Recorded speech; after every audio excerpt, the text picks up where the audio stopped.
My name's Sydney Colton. Some of you might have heard of the keto diet, or you might know someone that has ever been on the keto diet, and you might be skeptical of new diet fads and think that they're a scam or that they don't work. I myself was one of those people that also thought it was skeptical, but I decided to test it and see if it was actually effective. Today we're going to be learning the rules of the keto diet, how the keto diet works, and the results to determine whether it is effective or not. So the rules are pretty simple. You want to limit your sugars and your carbohydrates and increase your fats and your proteins. You want to stick to a 2,000 calorie diet, which consists of 165 grams of fats, 75 grams of proteins, and 40 grams of carbohydrates.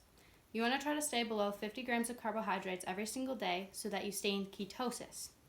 Keep in mind that a banana is 24 grams of carbohydrates, and many other fruits, like bananas, are high in sugars and carbohydrates. So while you think you are being healthy, you might be going completely against the diet. All these numbers roughly make your diet 70% fats, 25% proteins, and 5% carbs. So now you're probably wondering how this diet works. Well, by limiting your carbs, you force your body into a metabolic state called ketosis, and it takes roughly 3 days to get into, but every person's different. So in ketosis, your body relies on ketone bodies from your liver and not glucose from carbohydrates. So instead of using your carbs for energy that you're eating, you use your stored fats for energy. And that's how you burn your fat so quickly, because you're using your fats instead of your carbohydrates.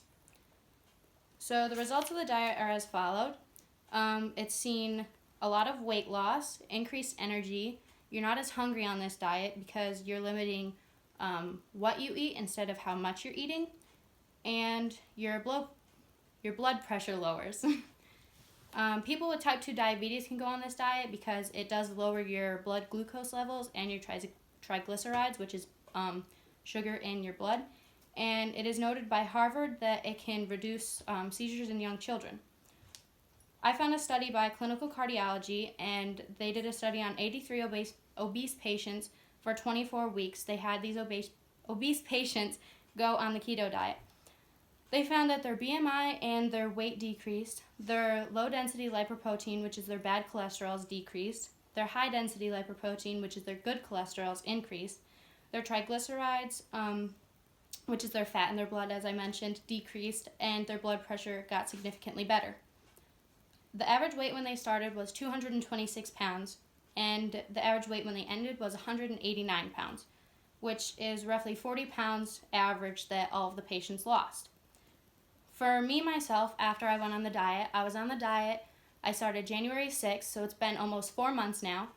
And in the first week or two, I had lost nearly 12 pounds, and I felt really energized. I wasn't hungry at all during the diet because, like I mentioned, you don't limit how much you're eating, you're limiting what you're eating.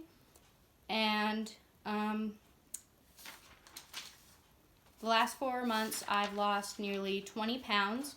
I've been a lot more lenient lately because I had reached my goal of losing 20 pounds, so I didn't find it a problem to have an ice cream cone here or there. So in conclusion, we learned that having a high fat and high protein intake and having a low carbohydrate and sugar intake causes your body to rely on your stored fats for energy instead of your carbohydrates. And that's how you burn your fat so quickly on the keto diet. And I do believe that the diet works because I saw results in myself. I lost weight. I felt more energized. I wasn't ever hungry. I saw the results. And we also saw the results from the study from the Clinical Cardiology. So, in conclusion, I got my information from www.health.harvard.edu, www.healthline.com, and the study was from Clinical Cardiology. And I also got information from myself. Thank you.